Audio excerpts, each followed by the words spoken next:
कश्मालों को मैं कॉलेज तो भेज देता हूँ, लेकिन वापसी के लिए मैं उसके लिए हर वक्त दुआगो रहता हूँ। भाई साहब आप कहें तो मैं खान साहब से बात करूं, वही ठीक करेंगे उस लड़के को।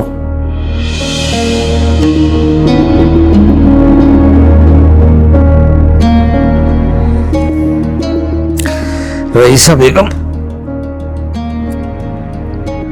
खान साहब को पता है कि उस लड़की को आप खरीद के लेके आई? नहीं भाई साहब, और खान साहब को बताने की क्या जरूरत है? अगर जरा भी उस लड़की का जिक्र आ गया तो बात तो खुल जाएगी कि आप उस लड़की को खरीद के लाएंगे। तो इस जुर्म में मैं और आप बराबर के शरीक होंगे। भाई साहब ये इतना बड़ा जुर्म भी नहीं है। गांव देहात में अक्सर लोग अपनी बेटियों को चंद पैसों की एवज बेच देते हैं घरों में काम करने के लिए, नॉर्मल सी बात है। और जब वो पकड़े जाते हैं तो जानती हो उनका क्या हशर होता है? भाई साहब आप बिला वजह ज्यादा ही परेशान हो रहे हैं। ना ना रईसा बेगम, मैं अपने खानदान का नाम बदनाम नहीं करना चाहता। भाई साहब ये भी तो हो सकता है कि उसके माँ बाप मर चुके हो। और अगर उसके घर वालों तक बात पहुंच गई तो? भाई साहब मुझे तो ऐसा लगता है कि आप इस वजह से ज्यादा परेशान हो रहे हैं कि कहीं कश्माला पुलिस के सामने सब कुछ सच सच ना बता दे।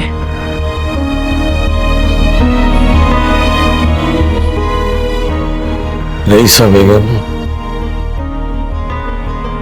कश्माला ऐसा नहीं करेगी।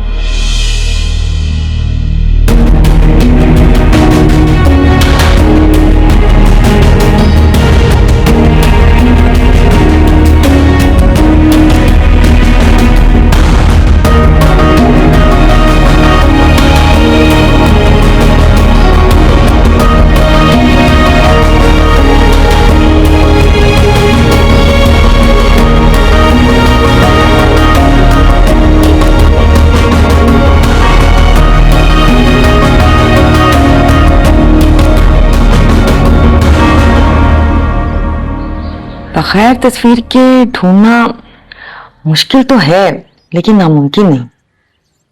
मेरा ख्याल है हमें नेमत और शहजादी की तस्वीर लगानी चाहिए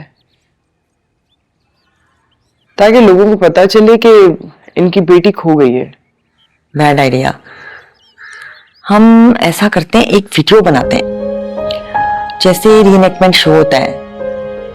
नेमत और शहजादी की दास्तान रिकॉर्ड करते हैं और उसे सोशल मीडिया पर अपलोड कर देते हैं। लोग देखेंगे और हम कशों तक पहुंच जाएंगे। आसान है?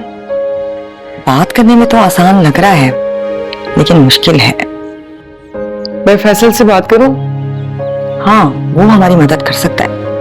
मैं ऐसा करती हूँ कि फैसल से पूछती हूँ कि वो वापस कब आ रहा है, फिर इसी हिसाब से हम काम शुरू करते हैं। फैसल आ जाए तो हमारा काम आधा रह जाएगा। कंटेंट वो देख लेगा और प्रमोशन का काम मेरी टीम देख लेगी। वैसे मैं शहजादी की तरफ से भी ना बहुत ज्यादा परेशान हूं। वो नेमत से भी दूर होती जा रही है। उसे जिंदगी की तरफ लाना बहुत जरूरी है। शहजादी को लगता है कि उस बच्ची के इंतकाल की वजह कहीं ना कहीं नेमत भी है। वो जो सेल्फ मेडिकेशन वाला केस था। हाँ यार, उसके बाद से ही तो शहजादी डिप्रेशन में चली गई। कोई कितना मजबूत हो सकता है, इंसान की हद खत्म हो जाती है फिर खाई में गिरना लाजमी है। कुफर तो मत करो, अल्लाह पर भरोसा कम हिम्मत लोग छोड़ देते हैं। तुम्हारी बात दुरुस्त है लेकिन